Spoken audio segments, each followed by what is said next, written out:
حضرت فضیل بن ایاز بہت بڑے بزرگ گزرے. جوانی کا زمانہ تھا تو ایک خاتون سے آشنائی ہو گئی، محبت کا ربط قائم ہو گیا. تو ظاہرہ جوانی مستانی ہوتی ہے اور جنون کا ایک شعبہ کہا گیا ہے جوانی کو، اور پھر دل میں اس طرح کے رجحان پیدا ہو جائیں تو پھر وہ جنون کئی گنا بڑھ جاتا ہے. تو اس کے ساتھ وقت طے کیا اور اس کے ملنے کے لیے بے تابی کے ساتھ ان گھڑیوں کا، ان لمحوں کا انتظار کرنے لگے.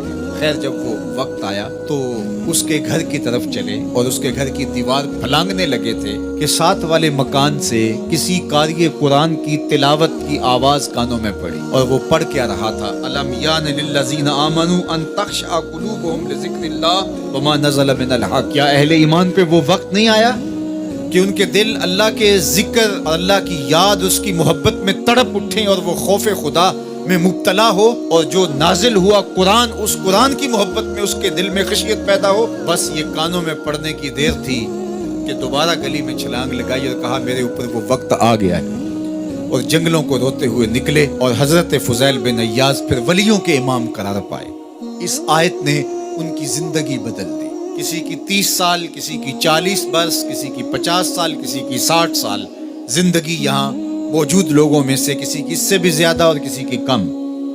اس آیت کریمہ کو ذرا اپنے اوپر وارد کرے تو اللہ ہمیں نصیب کر دے کہ ہمارے دل تیرے خوف سے کانپ اٹھے اور تیری خشیت سے ہمارے دل لرز اٹھیں، اور قرآن کے ساتھ ہمارا ربط مضبوط اور مستحکم ہو جائے، اور ہم یہ اقرار کرتے ہوئے تیرے حضور حاضر ہو جائیں، مالک وہ وقت آ گیا ہے کہ ہمارے دل تیری یاد سے، تیری محبت سے، تیرے پیار سے مالا مال ہو گئے، اور اپنی باقی زندگی ہم تیرے پیار میں، تیری محبت میں اور تیری یاد میں بسر کریں گے.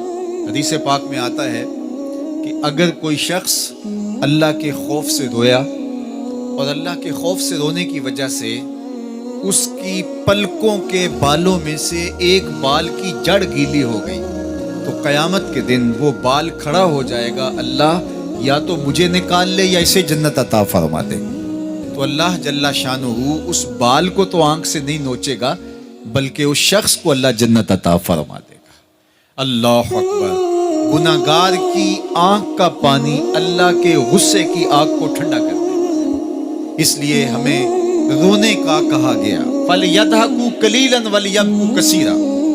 اللہ اکبر. ارشاد فرمایا کہ تھوڑا ہنسا کرو، زیادہ رویا کرو. صحابہ کو ہنستے ہوئے دیکھا تو آقا کریم علیہ السلام نے فرمایا کہ تمہارے تک اللہ کی امان نہیں پہنچی اور تم ہنس رہے ہو. عرض کی حضور اس کا کفارہ؟